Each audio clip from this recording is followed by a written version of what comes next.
This is the Thoughts from a Page podcast. My name is Cindy Burnett, and I love to talk about books. I am so glad you are listening and would really appreciate your rating this podcast wherever you listen to your podcasts. It helps me out a lot. If you have personalized book questions, I can be reached at cindyhburnett@att.net, and I hope you enjoy this episode. Today, I am interviewing Bryn Turnbull. Her book, The Woman Before Wallis, is one of my Buzz Reads top picks for September, and I had so much fun interviewing her, as you will see in a few moments. Equipped with a Master's of Letters in Creative Writing from the University of St. Andrews, a Master's of Professional Communication from Ryerson University, and a bachelor's degree in English Literature from McGill University, Bryn focuses on finding stories of women lost within the cracks of the historical record. She lives in Toronto, and The Woman Before Wallis is her first novel. Welcome, Bryn. I'm so glad you're here to talk about The Woman Before Wallis. How are you today? Oh, I'm good. Thank you so much for having me. I'm thrilled to be on. Of course. I absolutely loved your book, so I'm really excited to talk about it. Why don't you tell me a little bit about it? Thank you. So my book is called The Woman Before Wallis, and it is set in the 1930s, and it deals with Thelma Furness, who was a real person who had an affair with the Prince of Wales in the 1930s prior to him meeting Wallis Simpson and abdicating his throne. So the reason that Edward and Wallis actually got together in the first place is because Wallis was one of Thelma's good friends. And Thelma had to leave him for a period of about 6 weeks in 1934. So she took her friend Wallis Simpson out for lunch at the Ritz Hotel and said to her, "Edward's going to be very lonely while I'm gone. Will you look after him for me?" And Wallis reached across the table, patted her on the back of her hand, and said, "Of course I will, darling." And when Thelma returned those 6 weeks later, it turned out that Wallis had done a bit too good of a job looking after Edward. So most of the book is about Thelma and her relationship with Edward and with Wallis Simpson leading up to this conversation. It's also about what she was doing in those 6 weeks that she was away. So Thelma had a twin sister named Gloria Vanderbilt, whose daughter, little Gloria, was the subject of the biggest custody battle in American history that centered on a $2.5 million trust fund. And it was sort of one of the first celebrity trials where, reporters were rappelling down the side of the courthouse to take pictures of everyone inside. And there was a real frenzy. So Thelma went to support her sister in this custody battle. And that's the other pillar of the book. So it's about this woman who's caught between these two sort of pivotal moments in the 1930s. Well, I grew up in the 80s wearing Gloria Vanderbilt jeans, so I am very familiar with Gloria Vanderbilt, but I didn't know any of that until I was reading your book. I don't know how I had missed that entire story, so it's fascinating to me. And then you talk at the end about how after the custody battle, they had to have security for her because there had been all these threats for kidnapping. I mean, all of that was brand new to me and completely fascinating. Yeah, the last person to really write about the Vanderbilt custody trial was actually Gloria Vanderbilt herself. She and Anderson Cooper put out a book a couple of years ago, and she talked about the impact that trial had had on her. But before that, it really hadn't been spoken about since probably the 1970s. There was a book that came out in the 70s, which was a real resource for me in writing this book. But it had kind of slipped under the waves of history, as it were. Well, and I remember when that book came out, but I never read it, obviously, or I would have known about it. It was just interesting because she had a long and storied career, did many things. And it was just interesting that it started out so rocky for her. Oh, for sure. For sure. How did you come across Thelma's story? So I actually came across her story. I have Madonna to thank for finding this story. She directed a movie in 2011 called W.E., which chronicles the rise of Wallis's relationship with Edward. And she references in the movie this moment where Thelma asks Wallis to take care of the prince while she's gone. And I remember seeing this scene on screen and thinking, what a strange request to make of a friend, even someone that you trust. So where was that coming from? Was it a genuine, I want you to take care of this person for me? Or was it, I'm sick of him and I'm implicitly giving you permission to go after him? So that really was the question in my mind that kicked off the book. And yeah, it all kind of snowballed from there.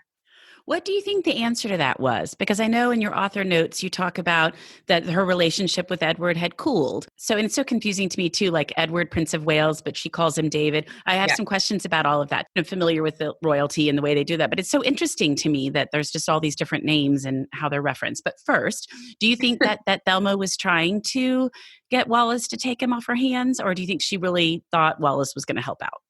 You know what? When I started research, I thought that it was going to be a situation of a woman trying to get rid of an unwanted boyfriend.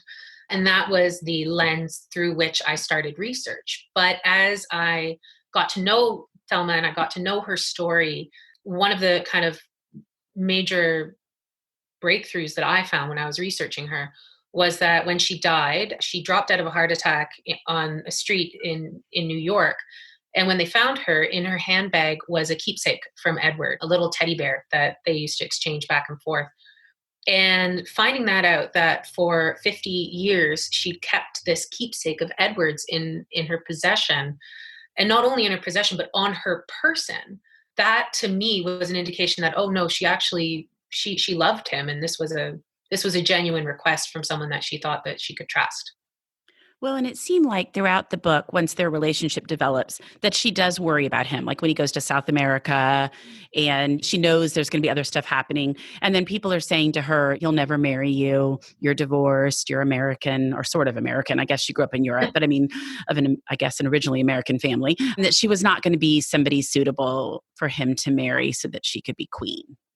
Yeah, I don't think that she ever kind of fooled herself into thinking that she would be. You know, at the beginning of the book, she's kind of musing on that. What would her position be if she were to marry him? But I think that she kind of knew that it was never really going to happen. But I don't think that she expected. She certainly didn't expect Wallis to swoop in and kind of change the course of the monarchy, as it were. Well, and that raises another question about Edward. Everything you read about him makes him sound like he really didn't want to be king, that he was not happy with the everything it put on him, the pressure, his family pressure, that he did not want to be king. Do you think that he was looking for a way to get out of it? Oh, absolutely. Absolutely. I think that if Wallis hadn't given him an excuse, he would have found it elsewhere. I think Thelma had a real appreciation for the monarchy throughout their relationship, and she had a deference to that. And I think a lot of that came through her marriage to Marmaduke Furness, who was a member of the British aristocracy. But unlike Thelma, Wallis didn't have that deference. Wallis was very much born and bred American, and she came in and said, "Well, why can't we? Like, why can't you do what you want to do? You're a king." And so I think that Edward kind of was given implicit permission to give in to those impulses by Wallis Simpson. But I mean, honestly, thank Yeah, God we exactly. did, Right. because we ended up Yes. with Right. the right king on Yes. the throne during the war, Yeah. and we've ended up with the queen that we have today as a result. Yes, he was definitely not suitable. I mean, he wasn't going to do the job that he could have. And then with the relationship they had with the Nazis, I mean, there's so many things there. I agree with you completely. It's just interesting to see how it unfolded. Oh, absolutely, absolutely. Well, that kind of leads to my next question because there are a lot of people in this book and a lot of famous people, interesting people, a lot of stories. I just was constantly looking things up. I was like, I didn't know that, or this is fascinating. How did you narrow it down to get it all into this book? That was a big project, really, because Thelma and Gloria were socialites on both sides of the Atlantic, and they had this life that was filled with famous people. When I first wrote this book, I started it when they were 16 years old. And at the age of 16, they were living in New York. They were friends with the Hearsts. I had a whole scene set where they went to a costume party held by Millicent Hearst. And there were all of these details that were so interesting and so many people that I wanted to bring in. But ultimately, what it came down to was I realized that the two pivotal parts of her life was her involvement in these two historical moments. And so for me, I had to be judicious and cut it down and say, okay, this is what I can write about. This is the slice of her life that was most interesting to me. I mean, I could have written 3 other books about Thelma, but So now I'm you glad. have more stuff for next time, right? Exactly, exactly. You're like, I'm ready to go. I've got several more books. But I really did wonder that because there is so much material there. To try to get it all into one book would be hard. Oh yeah, it's a who's who for sure. What surprised you most about writing the book? The biggest surprise for me was really like all of the sort of idiosyncrasies of the upper class that I wasn't expecting. And that just seems so restrictive and so kind of trifling. The whole idea that children were meant to be seen and not heard, and you trot your kids out at tea time, and that was really it. The idea of going to a party and having to know how to address the Prince of Wales correctly and how to stroke all of these egos in a room, I think was really something that surprised me. I think it would have been a very stifling thing for someone in our generation to deal with. One of the things that really surprised me that I was aware of, but not as much until I was reading your book, is how open the idea that like Duke has this affair or many affairs, and that's okay. And that she's supposed to just grin and bear it and that they don't divorce. And then also the fact that the Prince of Wales would just show up at their home. I mean, a couple of times. I mean, I was like, okay, how awkward was that? So I just thought that was kind of, I guess, because of who he was, he felt he could do whatever he wanted, but that would just be awkward when he comes and brings Christmas presents and things like that. Oh, yeah. But I mean, it very much was a product of the time, the British aristocracy at the time, these house parties that they'd have, bedroom hopping was just like a norm of what would happen because divorce was not really a thing for them. So they found ways to have different relations, shall we say, in the confines of a marriage vow. They certainly seem to. And I thought it was interesting. It's almost a double standard for her because he has all of these affairs. She's unhappy about it. She keeps saying, I want to get divorced. Her friend, Lady Sarah, saying, you really can't do that. And then she starts up this relationship with Edward and Duke is really unhappy. Yeah. Yeah. Well, I mean, I think as a woman in the 1930s, you didn't have many options, right? You kind of, it was, I am going to stay in this marriage knowing that the benefits of it, vis-a-vis comfort, security, children, are better than the alternative. But that was a deal that Thelma, I think, really struggled with because she was American and because she was someone who wasn't born into that system. That was a lot more difficult for her to handle. And so when she turned the tables, I think that was something that Duke really wasn't expecting. And for her to turn the table so spectacularly.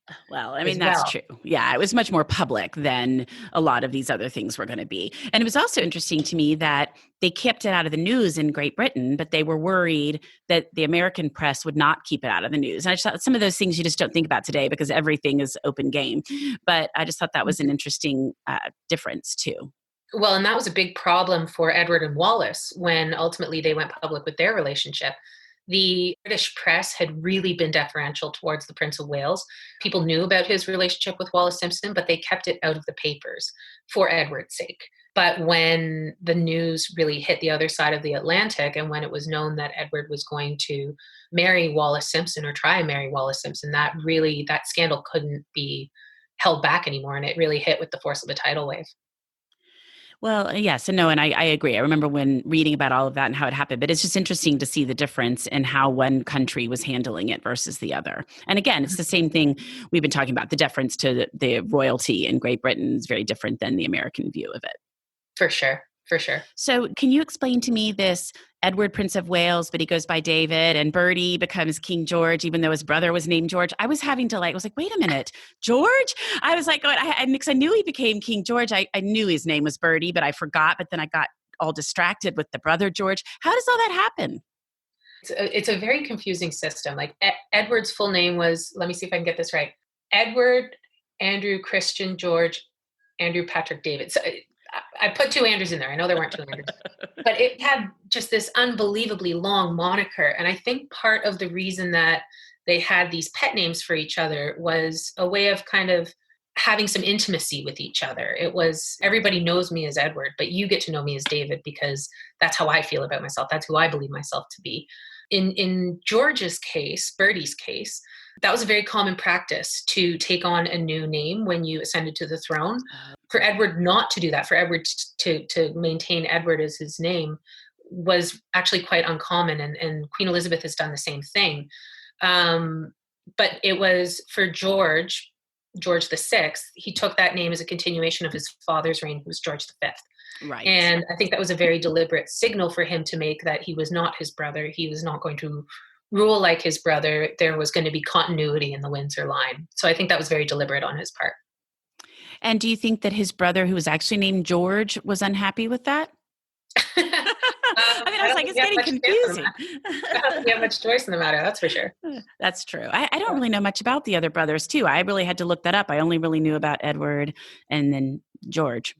Yeah, George, Duke of Kent, his story was quite sad. He died during the Second World War. He was a pilot, Okay. and I believe he flew into a mountain in Scotland. Don't quote me on that one, but yeah, he died quite young. Okay. Well, that might be why I don't know as much about him. Mhm. What do you hope your readers take away from this book? So this story it's a royal romance, but it's not the love story of a girl who falls in love with a prince. This is a book about the unbreakable bond between sisters. For me, the love of Thelma's life was Gloria, and the love of Gloria's life was Thelma. And this bond that they shared was so incredible and so pure and lovely. And so for me, the love story at the heart of it is this love between sisters. I love that. And I did love their relationship and their relationship with their sister, Consuela. It didn't seem Yeah. like their brother had quite as strong a relationship with them, health issues or whatever else. But their mother, I mean, what do you think made their mother turn against Gloria? Laura Morgan, their mother, was one of the hardest characters to write. I think that when you read Thelma and Gloria's autobiography, they make it quite clear that they think that she had some form of a mental illness, which I think kind of bled into how she handled herself during the custody trial. But the other side of it was she was a woman who really she didn't have many options in life. She married, she wasn't happy in her marriage, she couldn't leave it, and when she did, she kind of found herself very disadvantaged. And I think that for all of, how hard she was on her daughters, I think that she was trying to marry them into a world where they wouldn't have to worry about money. And to see Gloria Senior supposedly squandering her daughter's inheritance, which is how Laura Morgan saw it, I think that was very difficult for her. I just Um, think that would be so terrible to have your mother very publicly taking the other side of a custody battle. And then, oh, I forgot, you keep forgetting how young Gloria was. Like when she was married to Reggie, that she wasn't even 19, I guess, right? When he died, or 19 or 20. So it's just hard to be that young and trying to deal with all of that. oh, absolutely. Yeah, I mean, it's a very heartbreaking thing to see a family fall apart like that and fall apart that publicly. Definitely. Did you have a character you enjoyed writing the most? I think you and I were talking a little bit on Instagram after I'd posted about your book, and you said Duke was your favorite character to write. Duke was one of my favorite characters to write. I mean, I found him so interesting because at the beginning it was very much, Thelma was a wronged woman and that's just the end of it. But as I got to read Duke more, as I got to know Duke more, he became so much more complex to me. He was a man who, he was of his time and he thought that this was just how his life was going to turn out. And that loving Thelma didn't mean that he couldn't have, some fun on the side, but he'd Right. go back to her. Right. I think she changed the rules of the game for him and he wasn't expecting that. And yeah, he was very interesting to me. The other character who I just loved writing was Avril, Thelma's stepdaughter. Mhm. She was such a force of a character, and she just breezed in and kind of wrote herself almost. I really liked her, and it made me sad that she did not have a long life when I was reading that at the end. But yes, no, I thought she was definitely a force of nature, and it just ended up not going very well for her all the way around, and it just made me sad. But I started out not really liking Thelma because I thought the same thing. She was kind of out there behaving badly, I guess is a not great way to say it, but I mean behaving badly. And by the time I was done, I really sympathized with Thelma, and I liked Duke less because I just felt like he didn't handle any of that well as the book went on. I mean, I felt sorry for him, but I also felt like he didn't handle a lot of things very well. So it's interesting. Oh, he brought it on himself. Mhm. Absolutely. Absolutely. And I think at the beginning thought maybe it was going to be advantageous for him, but then as it went on, he was not happy with that. And Hmm. it's hard. I don't know. Um, did you come up with the title for this one or did the publisher? How did your title come about? So when I started writing this book, the working title for it was The Woman Before Wallis. And then when I started kind of sending it out and seeing whether there was any interest in it, I changed the title to People Like Us, which refers to, there's a later scene in the book where Edward tells, actually, no, I believe it's one of the other characters tells Thelma, people like us can kind of get away with anything we want. And I did that because I felt like putting Wallis in the title might not give Thelma enough agency. But then I circled back to The Woman Before Wallis because this is a book about women who really get tarred by brushes that aren't of their own choosing. You know, Gloria Vanderbilt is seen as an unfit mother. Wallis Simpson is seen as this seductress who stole the king off of his throne. And Thelma ultimately is seen as the woman before Wallis. It's about women who aren't able to define themselves the way that they would choose to. So in that light, the title became very fitting for me. You know, I think it's the perfect title. And I'm a huge cover person. I am all about good covers, and I think it can make or break a book. And your cover is beautiful. And one of the things people kept saying when I posted was that cover. Oh So, my God, no. I mean, it's just amazing. So tell me about that. So I am amazed with what Mira did with my cover. When they sent it to me, I was sitting in a coffee shop and I get this email from my editor saying, this is the direction that we're going in. It's by no means final. If you don't like it, we can go down a different path, but we all really like it. But no, if you don't like it, we'll go somewhere else. So I opened the email and this was the cover that they sent to me on first glance. And I literally burst into tears. I was like, it's exactly what I want. Like, you went into my head and pulled out exactly what I would have wanted for myself. Like, it's even my shade of green. And they didn't know that. So Yeah, you're like, how did they read into that? Well, I think it's absolutely how did you stunning. match my eyes? Like, Yeah, exactly. yeah. So Well, that's they great. hit it out of the park. That's very nice that to start it from the beginning and that you weren't crying tears of sadness, but instead tears of joy, which is great. I think it's very eye-catching, and I think the second somebody sees it, they're going to pick it up to read about it. It's just a stunning cover. Oh, it's so evocative. It definitely is. Are you working on anything at the present that you would like to share with me?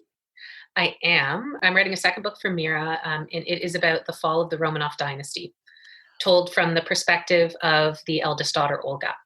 Oh, that'll be interesting. I love that time period and that whole family. So that'll be fascinating. Oh, it's a great time period to write about. It's definitely a change, even though it's not that much earlier in history. It's a totally different time period to research, different culture, and I'm really having a blast doing it.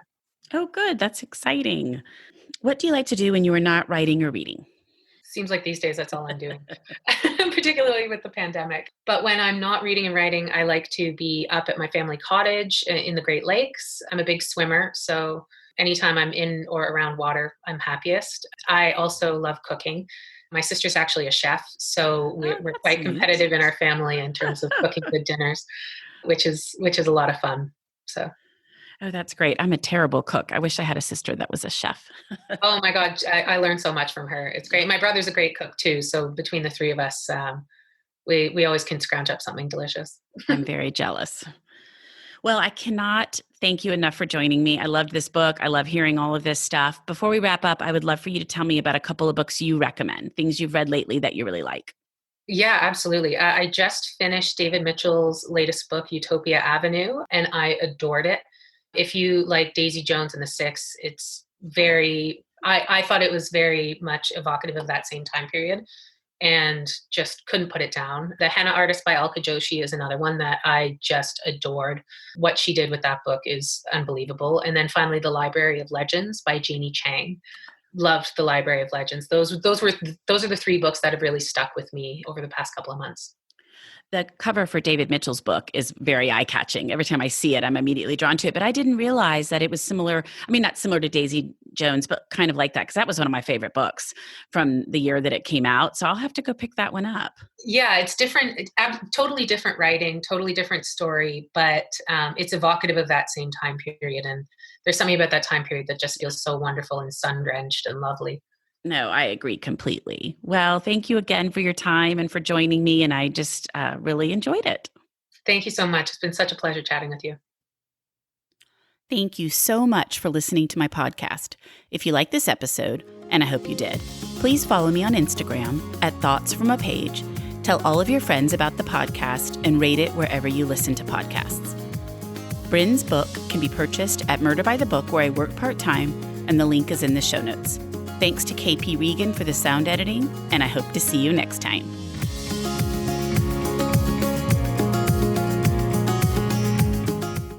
Hi there, I'm Heather Drago. And I'm Sarah Saunders. We host the podcast, That's a Hard No, about saying no and setting boundaries. So you can become that true and empowered you that this world needs. Saying no isn't just okay. It's the key to living an authentic, fulfilling life. I'm a licensed professional clinical counselor, so while this podcast is in no way a replacement for one-on-one therapy, I suppose I know what I'm talking about. I'd say so. We talk about learning to say no and set healthy boundaries and how it impacts mental health, physical health, relationships, parenthood, and more. Subscribe wherever you get your podcasts and visit our website, hardnopodcast.com. We're here to help you find your no and say it unapologetically. That's a hard no.